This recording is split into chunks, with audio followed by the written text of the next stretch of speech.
Hello all, Komal Sharma this side, and here I'm going to welcome all you here on behalf of Gargi classes. So onwards today I am going to entrust the lectures all according to the flow of our earlier decided syllabus of UPSC Mains English Literature. Okay then, uh, here we go. Now I'm going to take you all into the vast world of 16th and 17th century, which was the era of Queen Elizabeth I. There, a dramatist, an actor, and an artist arrived into the vast ocean of literature, where he contributed all his best efforts and talent. He is none other than William Shakespeare, about whom we all have heard many times because in secondary and higher secondary books there are his works which enlighten us all. His work, specifically dramas, do not relate to any particular age group. He is for all, like a hero. So now it's time to open up the main treasure.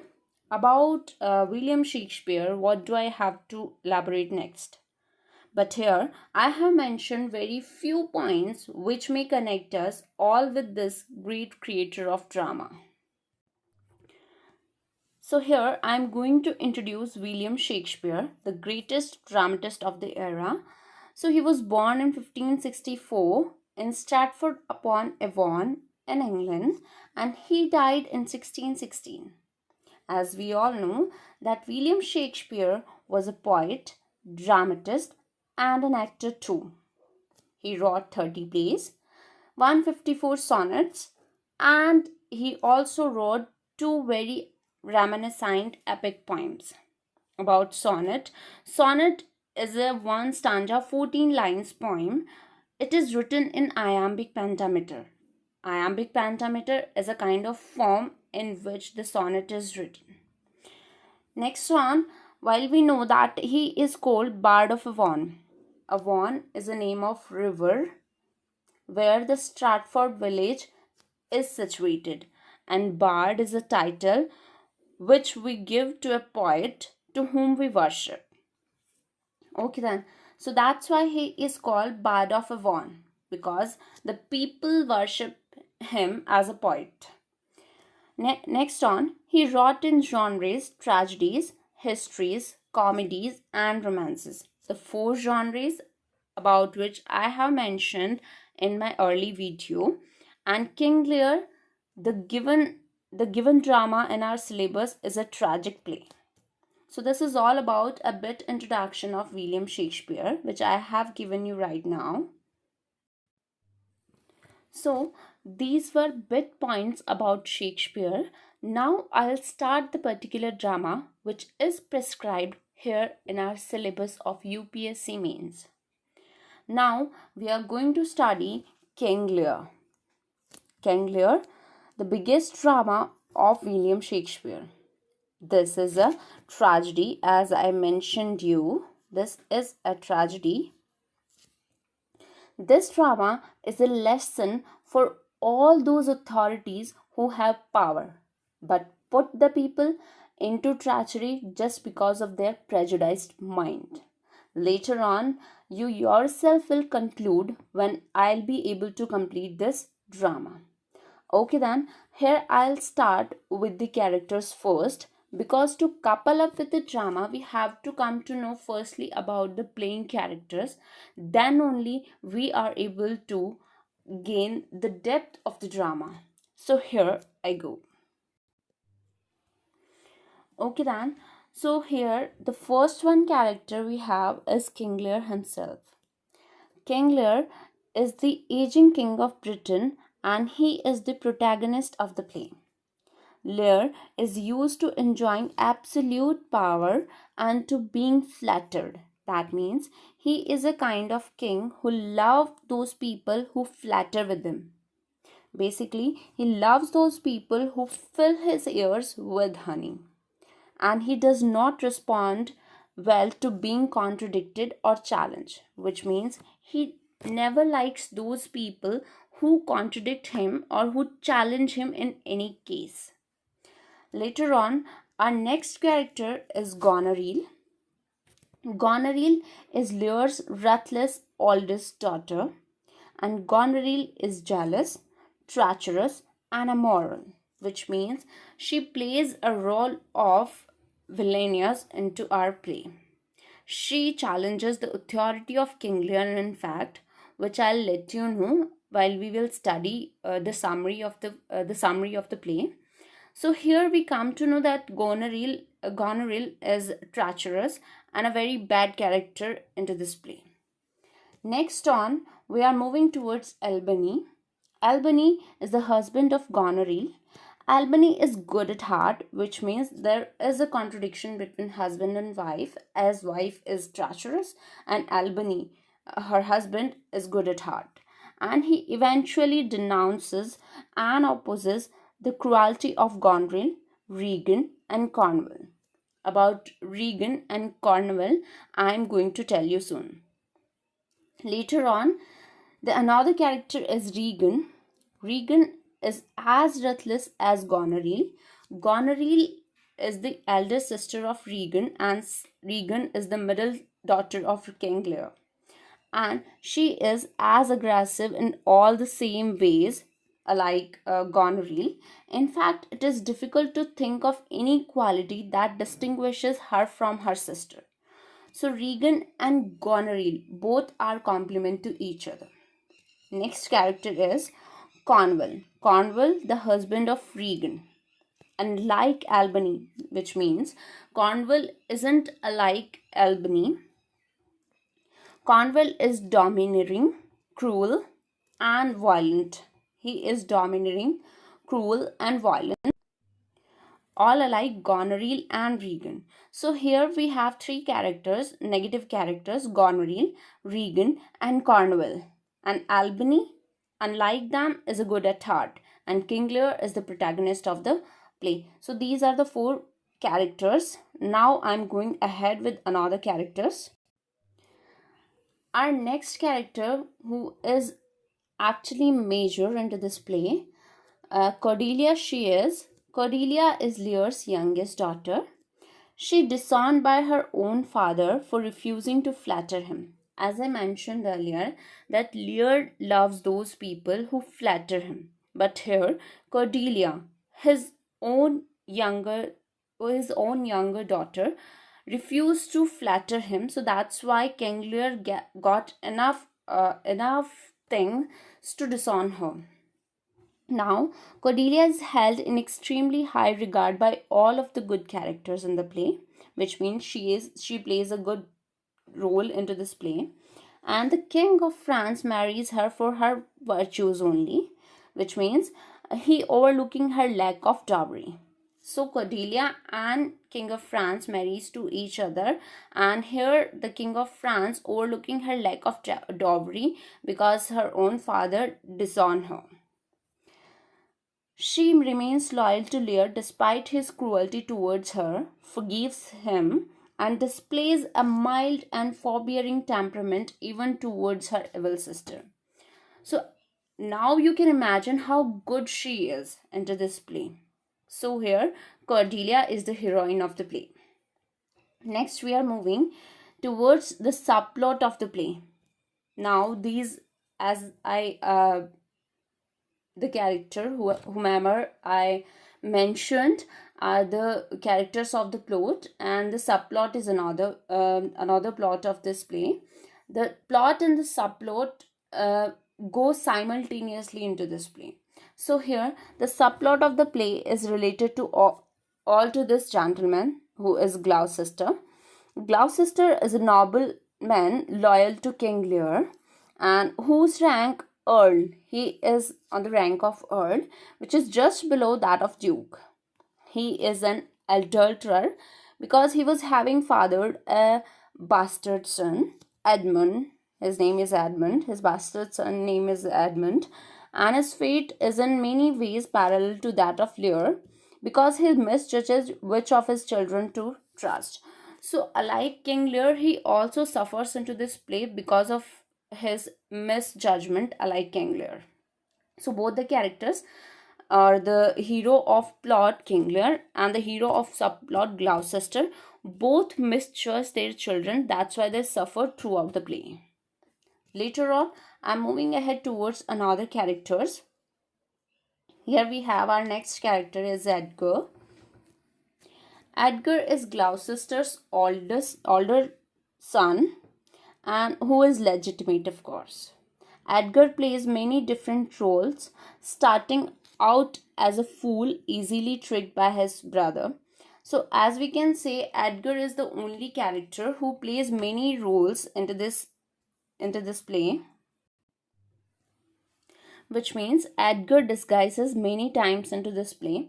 Firstly, he disguises as a fool and who is easily tricked by his brother, then assuming a disguise as a mad beggar to whom he gives the name Poor Tom, to aid his father's men, and then carrying his impersonation further to aid Lear and Gloucester, and finally appearing as an armed champion to avenge his brother's treason.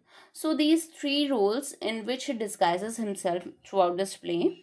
The first one is Mad Beggar. The first one is Mad Beggar, as I mentioned you here, and later on he plays the role, and later on he disguises to protect his father and Lear, and then finally he is an armed champion to avenge his brother's treason. All right. So here Edgar is the only character who plays many roles into this play or drama. Next on we have our character Edmund. Edmund is Gloucester's younger and illegitimate son. Edmund resents his status as a bastard. That means he dislikes his status to being a bastard and schemes to usurp Gloucester's title and possessions from Edgar, which means he is also treacherous, like Goneril, Regan, and Cornwall. That's why he makes schemes to usurp Gloucester's Gloucester's title and possessions from Edgar, which means she wants to take the position or the status of Edgar here. Next one, both of the sisters Goneril and Regan compete for him. That means Goneril and Regan both are in love with Edmund. Okay then, here I have mentioned about a question which came into 2015, all about analyze the psyche of Edmund with the reference to the plot of King Lear and how does he try to overturn his destiny. So this question is about the character Edmund, the illegitimate son of Gloucester, about whom we have to describe everything, that how he tried to overturn his destiny. So in summary, later on, while I'll go through with the summary of the play, then you will come to know that what kind of tricks he plays into this drama to overturn his own destiny. Next on, I'm moving ahead towards the next character. The next character is a Cant. Cant is a nobleman of the same rank as Gloucester. That means he is also an earl, who is loyal to King Lear. Cant spends most of the play disguised as a peasant, calling himself Case, so that he can continue to serve Lear even after Lear banishes him because of his outspoken behavior, which means Cant is the character into this play who is blunt and outspoken, and because of his this behavior, extrovert behavior, he was banished by King Lear. Next character is Fool, the Lear's gesture he was, and who uses double talk throughout the play and seemingly frivolously sorry, and throughout play he sings the songs to give Lear important advices. So basically Fool is a main person of King Lear who advises him throughout the play. Whenever King is there to stumble, he is there to put him back. Next on, as I've told you that there are questions regarding characters. So here we have another question in 2013, the role of the fool in King Lear. So what is the role of the fool in King Lear? I'll let you know while I'm going through with the summary of the play. Detailed summary of the play. Alright. Ahead, I am moving towards the last but not the least character of the play is Oswald himself.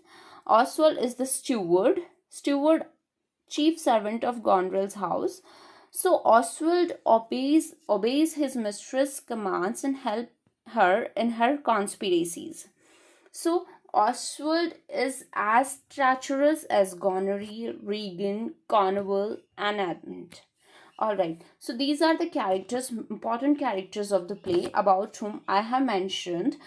If you have any kind of problem regarding the characters, you can comment me below. I'll let you correct that out. Next on, while we are moving ahead, in 2014, there is another question. What are the conflicting passions at work in King Lear and how they generate tragic experiences? So there are two main characters. We can say the King Lear, Gloucester, and Cordelia, the daughter who is good at heart. So these three characters suffers because of some work experience throughout the play, about which I'll let you explain. Next on, now I am proceeding towards the main plot of the story of the play. So here I am walking towards the Act 1, scene first of the play. So in the scene first of Act first, there is King Lear who decides to divide his land between his daughters, which means King Lear wants to release himself or wants to unburdenize from the authorities.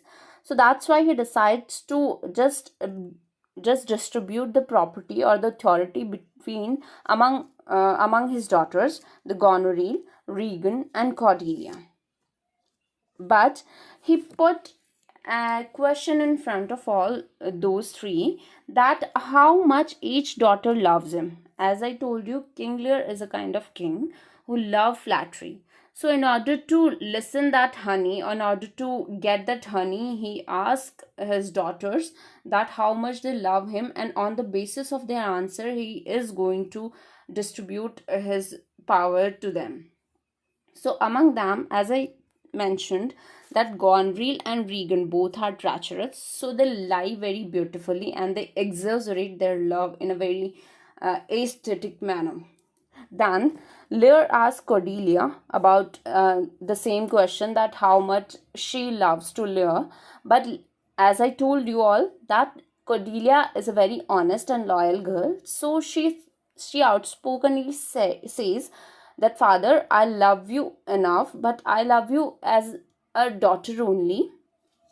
So she doesn't go with the flattering and she refuses to flatter Lear. That's why Lear decides to cast her out and she disowns her. And one thing, there's another character, Cant, also, to whom Lear also banishes from his kingdom, because here Cant supports Cordelia. As I told you, that Cant is also outspoken and blunt in his way of talking. So that's why he supports the very loyal way of speaking Cordelia. So that's why Cordelia and Cant both are banishes here. Both are banished by King Lear. Later on, King of France is also there. Sorry for the misconception all over here, but I'm moving without pausing. So here there is also King of France who is there to court with Cordelia. So he courts Cordelia without overlooking towards the treasury. He avoids the matter of treasury. That means he is not greedy. So this is all about our scene 1, act first, where King Lear decides his destiny. Whatever will be happen with him, whatever is going to happen with him, is just because of this particular decision, where he misjudges and misunderstood his children. Basically, there's a difference of appearance. There's a difference of appearance and reality.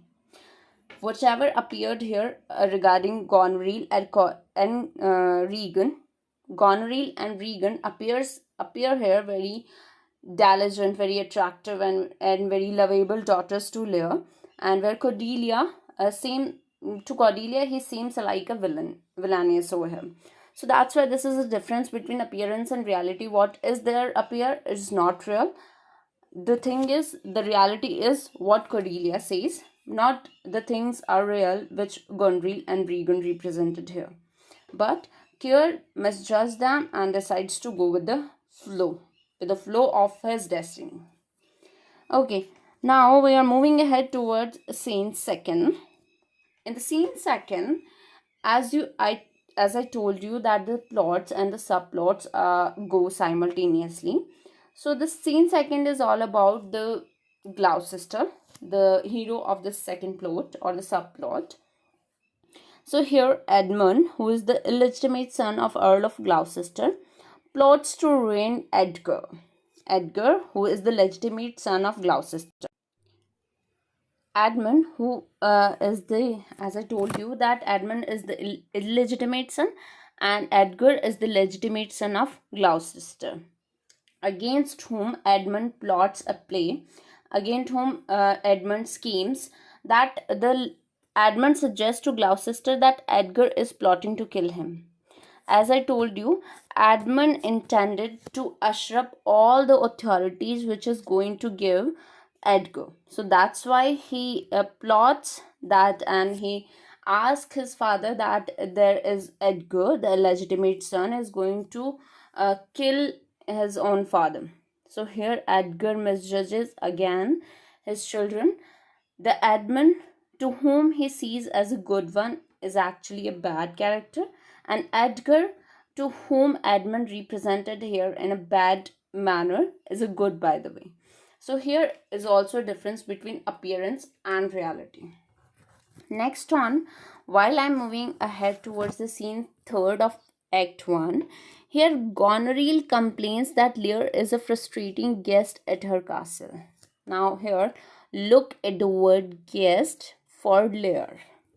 As in the scene first of Act 1, Lear divided his power between Regan and Goneril, who flattered with him. Later on, he decides to stay the early 6 months with Goneril, the elder daughter of King Lear. Now, when King Lear starts living with Goneril here, so Goneril starts complaining against Lear that Lear is a very frustrating guest of her castle. She orders her servants to behave rudely towards Lear and his attendants. So here you can see that how the destiny taking turn here of King Lear. Now we are moving ahead. So from here the tragedy or the catastrophical destiny of King Lear is begin. Now, in the scene 4 of Act 1st, the Earl of Kent goes to Goneril's castle in disguise to serve and defend Lear. As in the scene 1st, King Lear also banishes Kent. Here Kent comes because he is too loyal towards King Lear.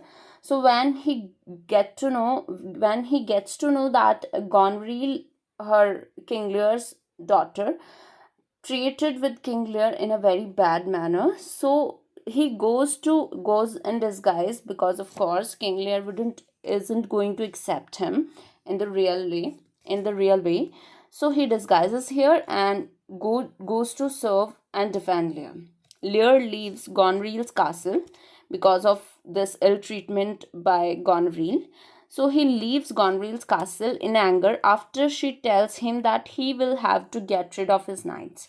As I told you that King Lear is a kind of personality who loves his power and authority. Instead of giving the authorities to both the daughters, he wants to be an authorized personality and wants to keep the knights with him. So might be there Goneril puts a condition that whether the King Lear or the 100 knights who are there with King Lear will stay in the will be able to stay in the castle.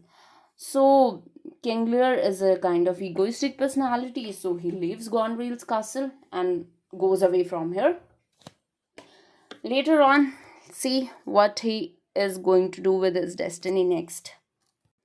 Next one, scene 5th, Lear sends Kent to deliver a message to Gloucester. Gloucester, the Earl, who is a bit loyal towards Lear. Then there's a fool, as I told you, who is the personal gesture of King Lear, scolds Lear badly about his bad decisions, foreseeing that Regan will treat Lear no better than Goneril did. So he tells Lear about the future, that Regan will also behave in the same manner or in the same style as Goneril did earlier, because they both are flattered, about whom fool comes to know somewhere.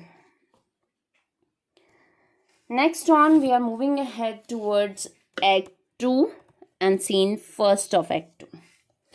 So in scene first of Act 2, there is Edmund convinces Edgar that he must flee his father's home. Now on one side, he plots against Edgar. In scene second of Act 1, while he convinced his father, Edmund's father, that Edgar is the person who wants to kill you. And in the scene first of Act 2, here he convinces Edgar that you should flee away from here because father is looking to kill you.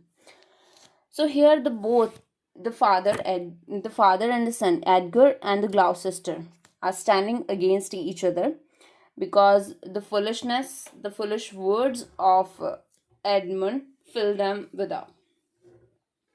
Next on, we are moving ahead towards scene second of Act 2. Here, Regan and Cornwall put Kent in the stocks for attacking Oswald, the chief steward of Goneril's household. At the time of defending Lear, Oswald here, he scolds and attacks over Oswald, and Oswald is the steward of Goneril's house.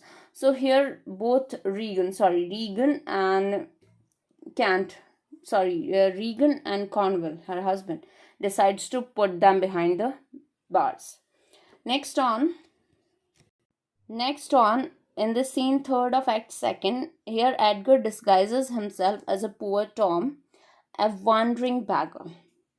So poor Tom is a name he gives his another role, poor beggar, while he disguises as a poor beggar. He calls himself Poor Tom. As I mentioned, that Edgar is the character who plays many roles into this play, who disguises many times because of circumstances. So while he is flying from the house and trying to hide himself behind, so that's why he disguises himself. Next one, in the scene fourth, Lear arrives at Gloucester's castle, and Regan and Goneril, both the sisters, rebuke their father together. So they both badly brutalizes King Lear. Lear goes on into the wild by himself during a storm, while the daughters lock the doors behind him. So here the scene of the storm is quite very important, because there is a question in 2019 that discussed the significance of the storm scene in King Lear. So this storm scene reveals the mental status of the King Lear and the circumstances which arises there because of this scene, and the things there are going on, that the sister banishes their own father, and lock themselves inside, and they put King Lear outside. So this storm of inside and out both are important regarding the question. Next on, while we are moving ahead, so for that, I think that this must be enough for today. For the next acts of the play, do wait until tomorrow. Till then, if you have any doubt, you can comment me below, and don't forget to subscribe the channel. And if you think this video is worthy enough for you, do like, share. Thank you so much for watching this video. Thank you.